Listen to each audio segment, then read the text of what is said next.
ہیں، ایک دفعہ ہم دیکھ کر تفسیر پڑھ لیں، اور تفسیر کو آپ پڑھیں، کہیں سے کسی باب کی سمجھ نہ آئے تو آپ اپنے علماء سے، اپنے ائمہ سے، اپنے امام سے جو ہے وہ رہنمائی حاصل کر سکتے ہیں۔ اس لیے اب زندگی کا جو موقع ملے ہمیں اس کو اویل کرنا چاہیے۔ یہ زندگی کا کوئی پتہ نہیں ہوتا کب کہاں کیسے ختم ہوتی ہے۔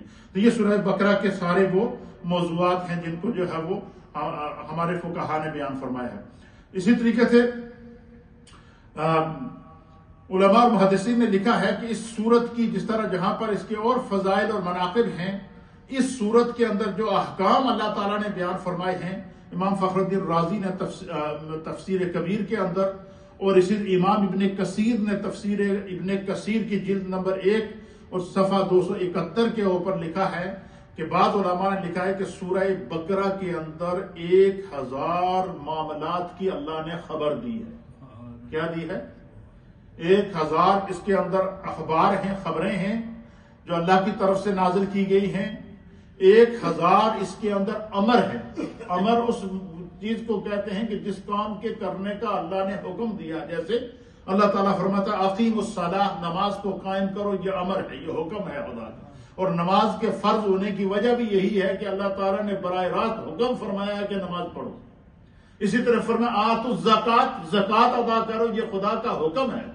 تو فرمایا سورہ بقرہ کے اندر 1000 خبریں ہیں، 1000 اس کے اندر امر ہیں، 1000 اس کے اندر نہیں ہے، 1000 وہ امور ہیں کہ جس میں یہ منع کیا گیا ہے کہ یہ کام کرنا گناہ ہے، یا یہ کام کرنا حرام ہے، یا یہ کام کرنا شریعت کے اندر جائز نہیں ہے۔ تو یہ 1000 احکام وہ ہیں جن کی ممانعت نازل کی ہے اللہ تعالیٰ نے، جو سورہ بقرہ کے اندر ان کے خزانے موجود ہیں۔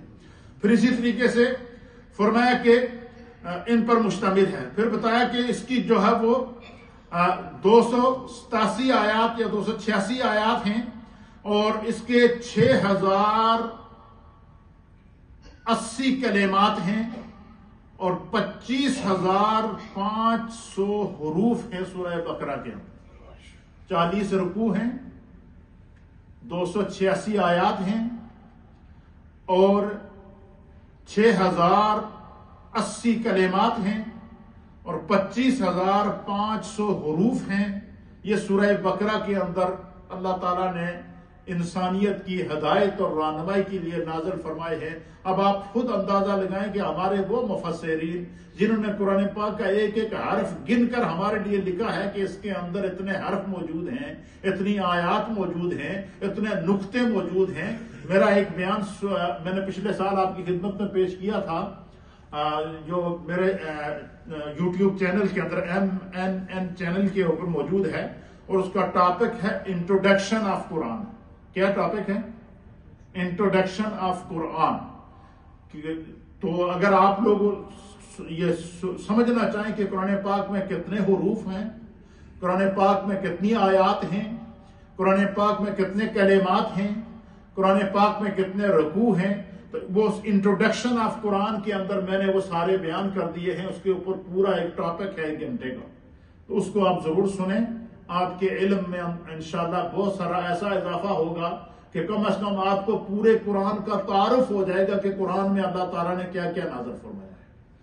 تو پھر جو ہے وہ اس کی بہت ساری فضیلت نبی علیہ الصلوۃ والسلام نے بیان فرمائی۔ 2 حدیثیں، اور پھر ہم جو ہے وہ اختتام کی طرف بڑھتے ہیں۔ یہ تو سورہ بقرہ کا تعارف تھا جو میں نے آپ کی خدمت میں پیش کیا ہے۔ اب سورہ بقرہ کی فضیلت سنیے جو خود میرے مصطفیٰ کریم نے حدیث کے اندر بیان فرمائی۔ میرے سامنے حدیث پاک ہے، حضرت سلمان بن کلابی رضی اللہ تعالیٰ عنہ اس حدیث کے راوی ہیں۔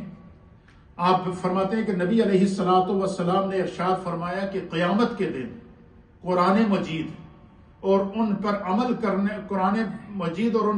کرنے والوں کو اللہ کی بارگاہ میں لایا جائے گا۔ ان کے آگے سورہ بقرہ اور سورہ آل عمران ہوں گی۔ رسول اللہ صلی اللہ تعالیٰ علیہ وسلم نے ان صورتوں کی 3 مثالیں بیان فرمائی ہیں، اور جن کو میں آج تک آپ فرماتے ہیں کہ نہیں بھولا ہے۔